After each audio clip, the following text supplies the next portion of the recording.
Hello बच्चों, कैसे हैं आप लोग। बच्चों, अब तक हमने देखा कि कूलम्स लॉ क्या होता है और कैसे हम कूलम्स लॉ को डिफरेंट डिफरेंट टाइप के क्वेश्चन में अप्लाई करते हैं ताकि वो प्रॉब्लम हम सॉल्व कर सकें। और बच्चों देखिए, वो जो हमने कूलम्स लॉ पढ़ा उसमें हमने जो फोर्स की एक्सप्रेशन रखी वो क्या रखी, K q one q two by r square. Means आपने सिर्फ फोर्स का मैग्नीट्यूड रखा और आपको मालूम है कि फोर्स जो है वो वेक्टर क्वांटिटी है क्योंकि डायरेक्शन होता है ना फोर्स में। हमने डायरेक्शन की वहाँ कोई बात नहीं की थी, बस हम अपने कॉमन सेंस से वहाँ पे डायरेक्शन लगा दे रहे थे और मैग्नीट्यूड से ही काम चला रहे थे। बट बच्चों देखिए, कुछ ऐसे प्रॉब्लम आपके सामने आ जाएंगे जो हमने पुराने तरीके पढ़े उनसे उनको लगाना थोड़ा कठिन हो जाएगा। वो मैं आपको बताऊंगा कि इस तरह का प्रॉब्लम। तो वैसे ही प्रॉब्लम को सॉल्व करने के लिए कूलम्स लॉ का वेक्टर रूप दिया गया। तो यहाँ पे देखिए मैंने लिख रखा है vector form of Coulomb's law. जैसे बहुत सारे स्टूडेंट्स ये सोचते हैं कि यार ये हम पढ़ते क्यों है वेक्टर फॉर्म कूलम्स लॉ, अच्छा खासा हमारा जीवन यापन चल रहा था K q one q two by r square से, लेकिन ये क्या लफड़ा आ गया। इसके एक्सप्रेशन भी ऐसे होंगे कि आपको देख के डर लग जाएगा। बट अगर आपने चीज़ों को समझ लिया कि पढ़ते क्यों हैं इसको और ये करना कैसे है, कैसे इसका वेक्टर रूप लिखना है, तो आपको एकदम क्लियर समझ में आ जाएगा। और वो जो मैं आपको बता रहा हूँ जिस टाइप का प्रॉब्लम जहाँ पे वो तरीका फेल हो जाएगा जो अब तक आपने पढ़ा, उस तरह के प्रॉब्लम में आप इसको लगा के देखना, आपका प्रॉब्लम कितना इजी हो जाएगा, प्रॉब्लम को सॉल्व करना कितना इजी हो जाएगा। तो बच्चों देखिए, करना कुछ नहीं है, मैं आपको मोटी मोटा शुरू में ही बता दे रहा हूँ कि vector form of Coulomb's law क्या करना है। एक्चुअली ये पूरा वेक्टर का कॉन्सेप्ट है, इसमें इलेक्ट्रोस्टैटिक फोर्स, इसमें कूलम्स लॉ कुछ है ही नहीं है। भाई कूलम्स लॉ में हमने क्या पढ़ा कि फोर्स की वैल्यू क्या होती है, K q one q two by r square, ये हमने पढ़ा। तो ये हमने मैग्नीट्यूड पढ़ा उसका। अब इसी मैग्नीट्यूड को, भाई जो हमने फोर्स पढ़ा वो मैग्नीट्यूड पढ़ा फोर्स का। अब आपको मालूम है फोर्स जो है वेक्टर क्वांटिटी होता है, तो इसी फोर्स का आपको वेक्टर रूप लिखना है। तो आपको याद होगा मैंने वेक्टर वाले वीडियो में आपको बताया था कि कैसे हम किसी वेक्टर क्वांटिटी का मैग्नीट्यूड पता हो तो उसको वेक्टर रूप में लिखते हैं। तो शायद आपको याद होगा मैंने बताया था using unit vector. Unit vector का यही यूज ही है कि अगर हमें किसी भी क्वांटिटी को वेक्टर रूप देना है तो उस क्वांटिटी का मैग्नीट्यूड और मल्टीप्लाइड बाई जिस डायरेक्शन में वो क्वांटिटी है, मीन्स जिस डायरेक्शन में वो फोर्स अप्लाई हो रहा है उसी डायरेक्शन के यूनिट वेक्टर का हम मल्टीप्लाई कर दें। यूनिट वेक्टर इसीलिए हुआ करता था, वही उसका यूज ही था। यानी कि अगर हमें इस फोर्स का वेक्टर रूप लिखना है तो हमने इस फोर्स के मैग्नीट्यूड को लिया और इसमें मल्टीप्लाई कर दिया किसका, unit vector in the direction of F. जिस डायरेक्शन में एफ अप्लाई हो रहा है उसी डायरेक्शन के यूनिट वेक्टर का इसमें मल्टीप्लाई कर दिया। तो बच्चों यहाँ देखिए मैंने दो चार्ज वही अपना पुराना Q1 Q2 ले लिया, दोनों के बीच का जो डिस्टेंस है वो R ले लिया। तो अब यहाँ पे आप इसको डिस्टेंस नहीं बोलोगे, अब आप बोलोगे कि इन दोनों के बीच का जो डिस्प्लेसमेंट वेक्टर है। भाई आप वेक्टर फॉर्म पढ़ रहे हो ना, तो अब सब कुछ आपको वेक्टर की भाषा में बोलना है। तो दोनों के बीच का जो डिस्प्लेसमेंट वेक्टर है वो R है। तो अब ज़रा सोचिए, तो दोनों के बीच का डिस्टेंस आप कैसे कैलकुलेट करोगे। अरे भाई इसी वेक्टर का आप मॉड ले लो तो दोनों के बीच का डिस्टेंस निकल जाएगा। तो ठीक है भाई, दोनों का मॉड ले लेंगे तो दोनों के बीच का डिस्टेंस निकल जाएगा। अब ये जो Q1 Q2 है इनका हमें पोजीशन भी बताना पड़ेगा। भाई डिस्प्लेसमेंट वेक्टर निकालने के लिए आपको Q1 Q2 का पोजीशन भी पता होना चाहिए। तो पोजीशन बताने के लिए हमें एक रेफरेंस फ्रेम चूज करना पड़ेगा। और हमने जो अब तक पढ़ा वो अपने फिजिक्स में जो रेफरेंस फ्रेम होता है उसको हम किसको यूज करते हैं, हम अपने कोऑर्डिनेट सिस्टम को। तो यहाँ हमने वही अपना coordinate system x axis y axis ले लिया, अगर कहीं 3D है तो जेड एक्सिस भी ले लिया, ठीक है ना। तो अभी दो एक्सिस से ही पढ़ते हैं। तो यहाँ जो Q1 है उसका पोजीशन वेक्टर R1 है और Q2 का जो पोजीशन वेक्टर है R2 है। तो अब सोचिए ये जो डिस्प्लेसमेंट वेक्टर R है वो कैसे आप निकालेंगे। तो आपने पढ़ा है डिस्प्लेसमेंट वेक्टर अगर आपको निकालना है तो R2 माइनस R1, इस डायरेक्शन का अगर वेक्टर आपको निकालना है तो क्या करेंगे आप, R2 माइनस R1। तो यहाँ देखिए मैंने लिख रखा है कि vector R equal to R2 minus R1।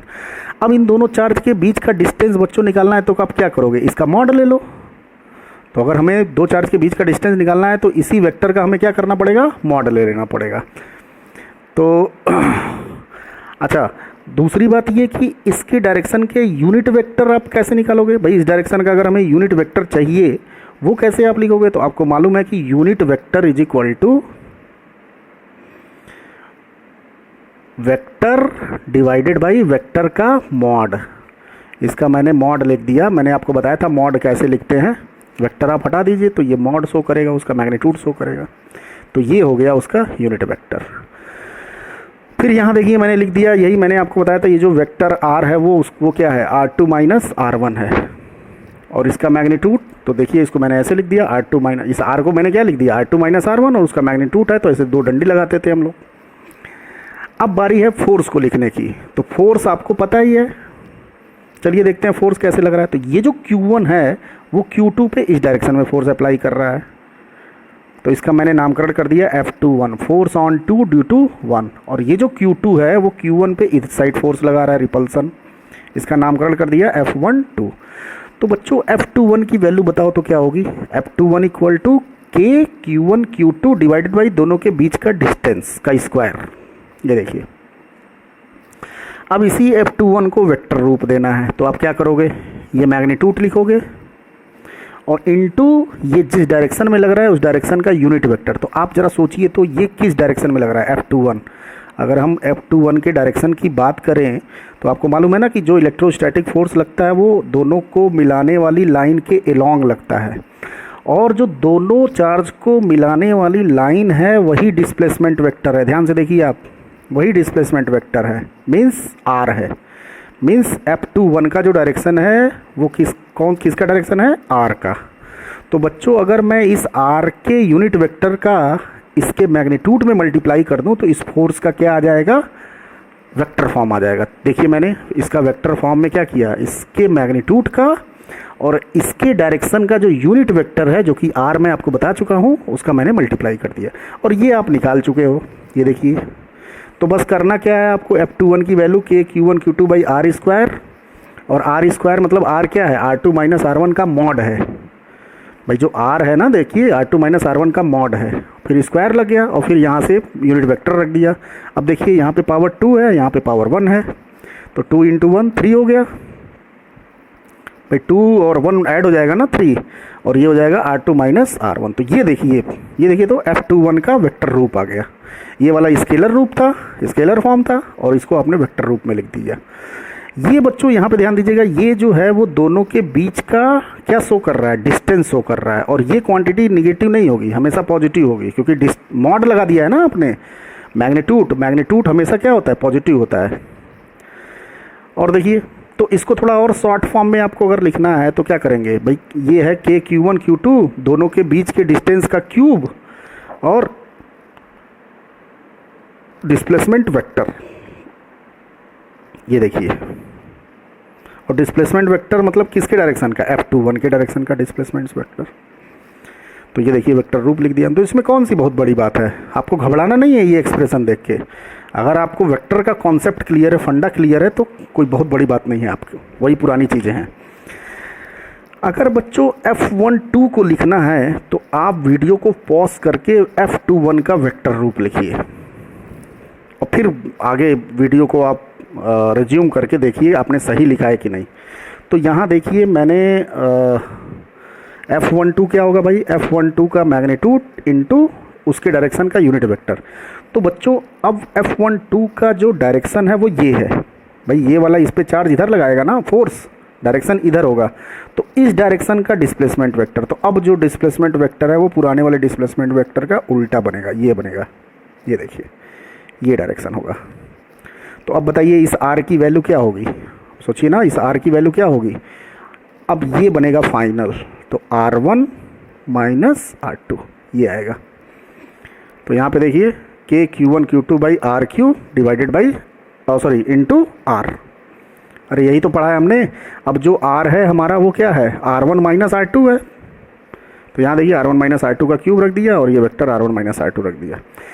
तो यहाँ से देखिए साफ साफ हमें पता चल रहा है कि जरा F21 को देखिए, तो ये मैंने गलत लिख दिया है, ये बच्चों F12 लिख रहा हूँ मैं, इसको आप ध्यान दीजिएगा, F12 है।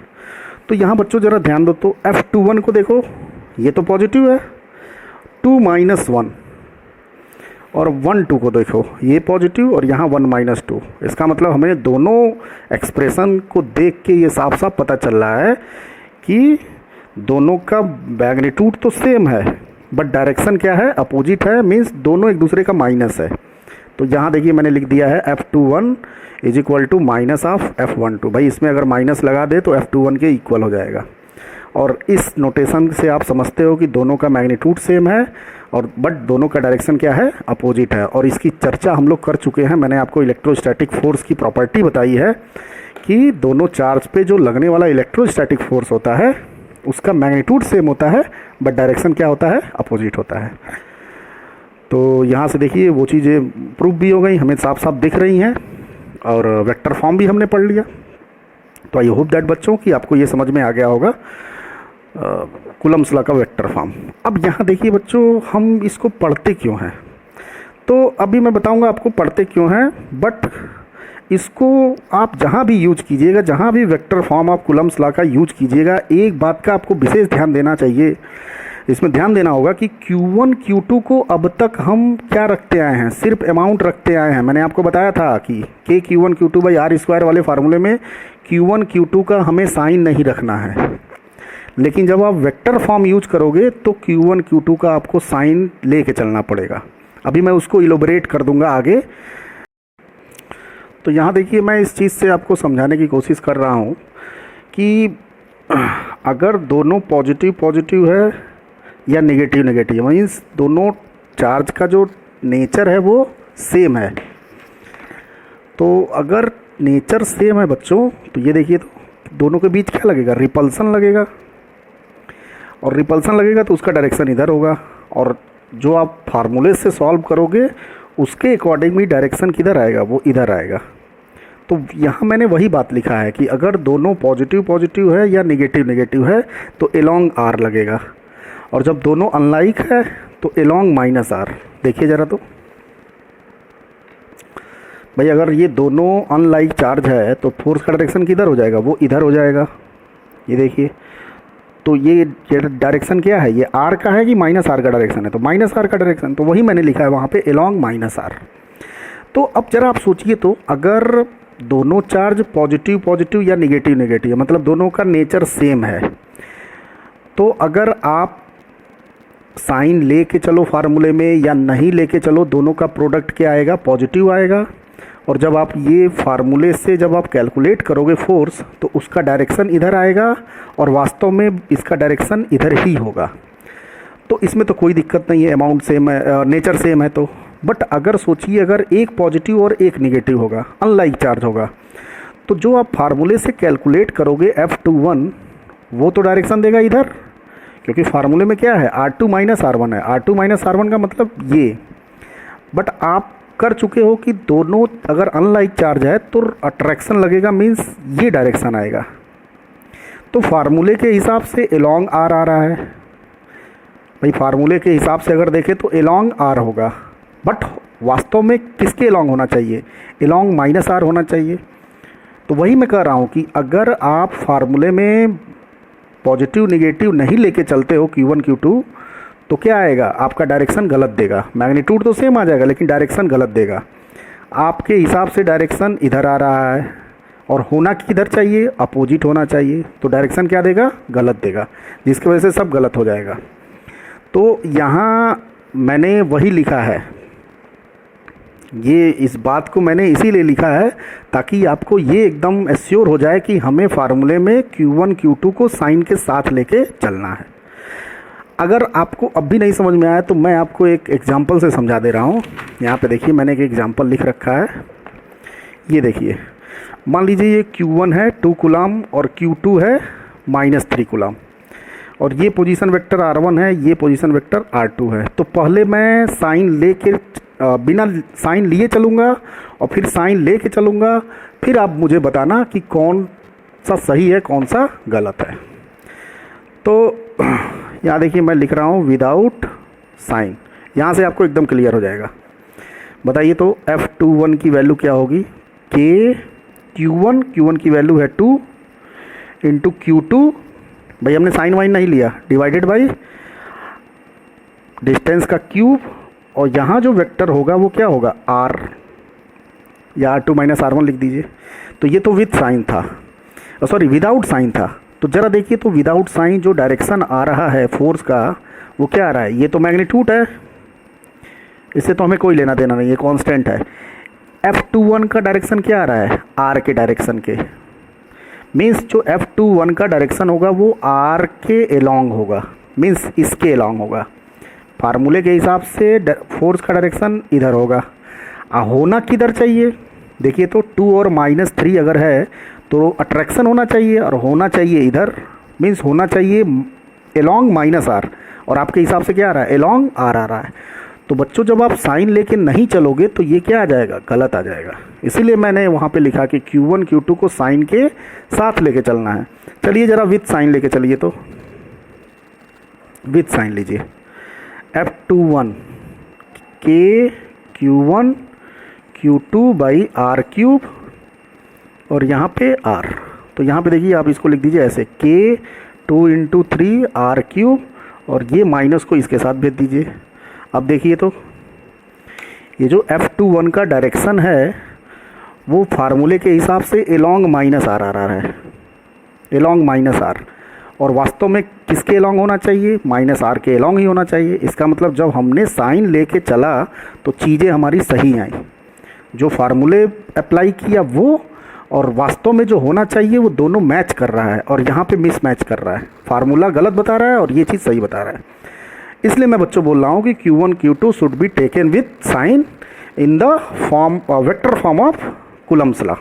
तो कभी भी कूलम्स लॉ आप यूज करोगे उसका वेक्टर फॉर्म, तो हमेशा Q1 Q2 को साइन के साथ लेके चलना है। और वैसे अगर आप स्केलर यूज करते हो तो फिर बिना साइन के साथ चलिए आप, ये मैं बता चुका हूँ आपको।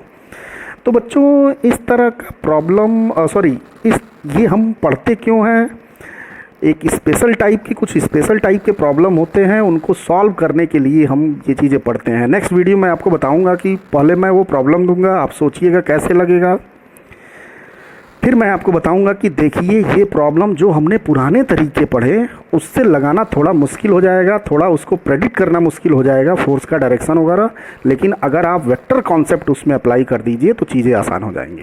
तो ये आप इतना कायदे से कीजिए, फिर नेक्स्ट वीडियो में हम लोग इस पर एप्लीकेशन करेंगे। तो बहुत बहुत धन्यवाद आपका, थैंक यू वेरी मच।